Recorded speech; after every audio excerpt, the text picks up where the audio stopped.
Bayden davridagi Amerika Xitoyga yumshimaydi.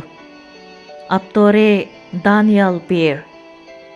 Beijing balkim o'zgarishchanligi to'varak Amerika hukumatini xohlashi mumkin. Biroq u Baydenning o'ziga nisbatan yumshoqroq bo'lishini tamo qilib yurmasligi kerak.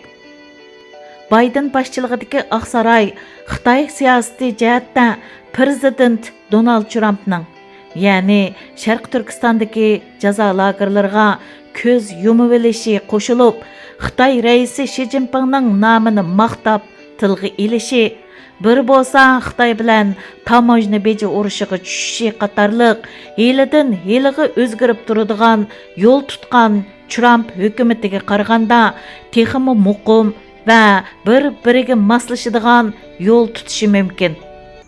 Baş oxiri moslashgan strategiyalik yo'l tutish Xitoy bilan bo'lgan murakkab va qiyin munosabat uchun muqimlik elib keladi. Biroq turaqliq muomala qilish hargizmi yumshoqlik bilan muomala qilishdan derak bermaydi.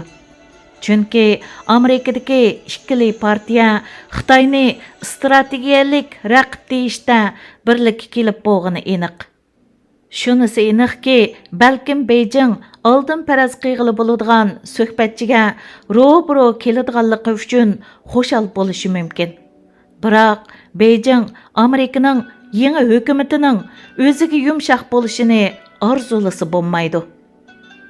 Baydenga yordam berish Amerika tashqi siyosatining ko'pinchisining prezidentning vositasi orqali yurishadiganligi, bu sabablik ichki siyosatning cheklamasiga bo'shroq uchraydiganligining reallik ekanligidir.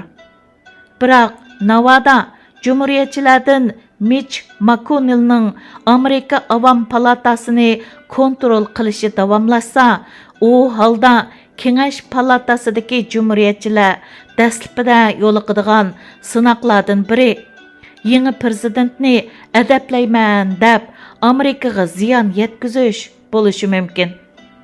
Amerika Xitoy virusini yengish va iqtisodni yangidan jonlantirish uchun ul muassasalarga mablag' selishni o'z ichiga olgan asosda kuchlik bir iqtisodiy turtkiga ehtiyojliq. Xitoyga texmi qattiq bo'lishning tarafdori bo'lgan Cumhuriyetçiler cho'qim Amerika iqtisodining kuchlik bo'lishining bir strategiyalik ta'xirsizlik ekanligini qabul qilishi kerak. Ba'zi muloyizachilar Trump prezidentligi va uning qadrsiz oqibati Xitoy hukumat rahbarlarini jasoratlantirdi va ularning o'z sistemasining ustunligiga bo'lgan ishonchini oshiribdi deb qaraydi. Saylam kuni Xitoy hukumatining tashviqot geziti bo'lmish Yer shari vaqt gezitining bosh muharriri Hu Shijin Twitterda Amerikadagi har qaysi shaharlardagi do'konlarning taqilishga yuz tutganligidan gul qaqalarining ichilib ketganligini ifodalab, ma'lumotchilik odatda nomrod davlatlardagi qiyin masala. Endi buning Amerikada ko'rilish mumkinchiligi kishilarni andishiga soldi.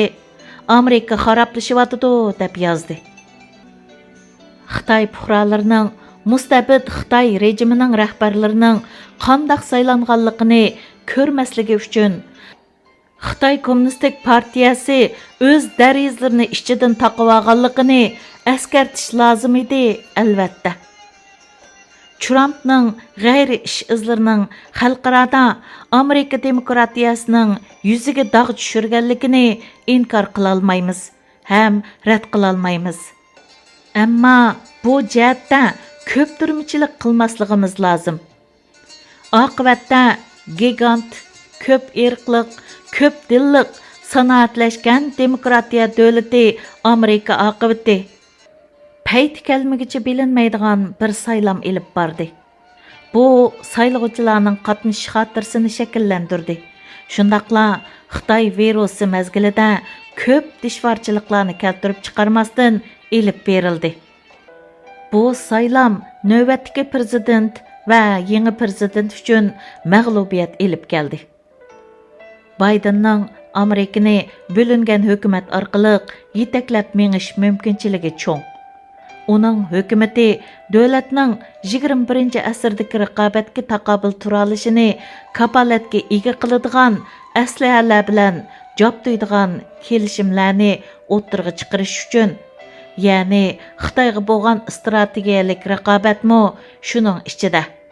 O'xshamagan saylam rayonlaridan kelgan kengash palata a'zolari va vakillar bilan hamkorlashishi va murassalashishi kerak.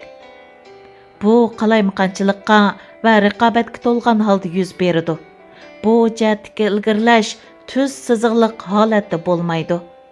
Halbuki bu hargizmi bir yangi hikoya emas, balki burundan davomlashib kelgan hikoya. Xitoy rahbarlari o'zlarini yiroqni ko'rar deb ko'ranglab ketishidi. Navbatda Amerika ko'plagan ichki va tashqi masalalarga duch keldi.